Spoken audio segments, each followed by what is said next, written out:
दोस्तों, जब भी कोई बड़ा सपना देखता है तो उसे पूरा करने के लिए उस स्तर की मेहनत भी करता है। वैसे किसी ने सच ही कहा है, जब इरादा बना लिया हो ऊंची उड़ान का, फिर देखना फिजूल है कद आसमान का। दोस्तों, आज हम जिस आईपीएस अधिकारी के बारे में बात करने जा रहे हैं, बस में हुई बदतमीजी की वजह से मन में ठाना, बनना है तो अधिकारी ही बनना है। जी हाँ, हम बात कर रहे हैं भारत के उत्तरी राज्य हिमाचल प्रदेश की रहने वाली शालिनी अग्निहोत्री आज करोड़ों लोगों के लिए मिसाल बन चुकी हैं। वह हिमाचल प्रदेश के एक छोटे से गांव ठट्ठल से नाता रखती हैं, जो ऊना के पास स्थित है। एक छोटे से गांव से जिंदगी की शुरुआत करके आईपीएस बनना उनके लिए आसान नहीं था, मगर आईपीएस बनने के पीछे उनकी सोच, मेहनत, लगन और कहानी प्रेरणादायक है। बचपन में मां के साथ हुई एक घटना के बाद उन्होंने ये तय कर लिया था कि वह बड़े होकर अधिकारी बनेंगी। बचपन में किया खुद से वादा शालिनी ने आज पूरा करके दिखाया है। शालिनी अग्निहोत्री की गिनती कई ईमानदार, मेहनती और निडर अधिकारियों में की जाती है।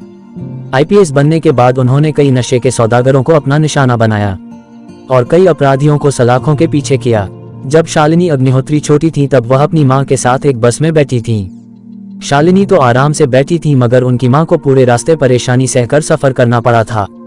दरअसल हुआ ये था कि जिस सीट पर शालिनी की मां बैठी थी, उस सीट के पीछे एक आदमी ने अपना हाथ रखा था, जिसके वजह से शालिनी की मां को असहजता महसूस हो रही थी।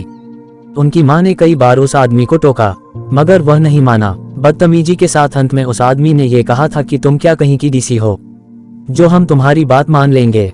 इस घटना के बाद शालिनी अग्निहोत्री ने यह फैसला कर लिया था कि वह बड़ी होकर अधिकारी जरूर बनेंगी। शालिनी अग्निहोत्री का परफॉर्मेंस 10वीं में काबिले तारीफ था। उन्हें करीब 92% अंक प्राप्त हुए थे, मगर जब वह 12वीं में आई तब उनका परफॉर्मेंस पहले से खराब होने लगा। 12वीं में उन्होंने 77% अंक मिले थे। कम मार्क्स आने पर भी उनके माँ बाप ने उन्हें प्रोत्साहित किया और अपने सपनों को पूरा करने की हिम्मत दी।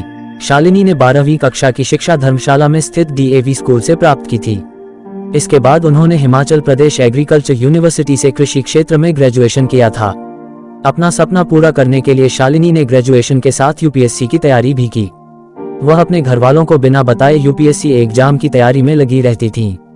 ऐसा इसलिए क्योंकि वह नहीं चाहती थी कि सफलता न मिलने पर उनके परिवार वाले हताश हो जाएं।